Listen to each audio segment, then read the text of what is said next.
បាទសួស្តីបងប្អូនទាំងអស់គ្នាថ្ងៃនេះខ្ញុំកំពុងស្ថិតនៅទីក្រុងវ៉ៃសាកប្រទេសឥណ្ឌានៅពីមុខ AU Convention Center នៅតាមបណ្ដោយឆ្នេរសមុទ្រ Orchabig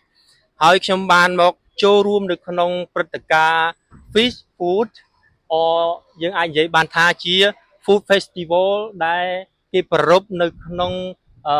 ទីក្រុងវ៉ៃសាកប៉ាត្តនំឬក៏ថាទីក្រុងអន្តរប្រទេសហើយនៅក្នុងព្រឹត្តិការណ៍នេះដែរគឺយើងចង់បង្ហាញអំពីវប្បធម៌ប្រពៃណីជាពិសេសគឺចង់បង្ហាញអំពីអាហារមកពីបណ្ដាប្រទេសផ្សេងៗដែលមានចំនួនប្រហែលជា47ប្រទេសហើយអ្វីដែលសំខាន់ជាងនេះទៅទៀតបងប្អូនគឺយើងនឹងបានម្ហូបខ្មែរយើងក៏មានវត្តមាននៅក្នុងការបង្ហាញក៏ដូចជាការតាំងពិព័រណ៍នៅក្នុងថ្ងៃនេះដែរគឺម្ហូបអាម៉ុកដែលជាម្ហូបខ្មែររបស់យើងដែលតំណាងឲ្យម្ហូបខ្មែររបស់យើងឥឡូវយើងនឹងមកទស្សនាទាំងអស់គ្នារូបភាពជាក់ស្ដែង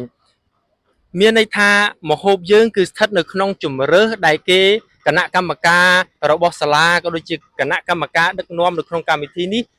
ជ្រើសរើសហើយតាំងនៅក្នុង banner ច្រកខ្លោងទ្វារចូលតែម្ដងយើងនឹងបង្ហាញទៅមុខទៀតនឹងឃើញចំនួនទង់ជាតិក៏ដូចជាស្តង់47ប្រទេសបូករួមទាំងប្រទេសឥណ្ឌាផងឥណ្ឌាទៀតនោះគឺមានចំនួនស្ទើរ50ស្តង់ឯណោះអញ្ចឹងបន្តិចទៀតបងប្អូននឹងបានឃើញការចូលរួម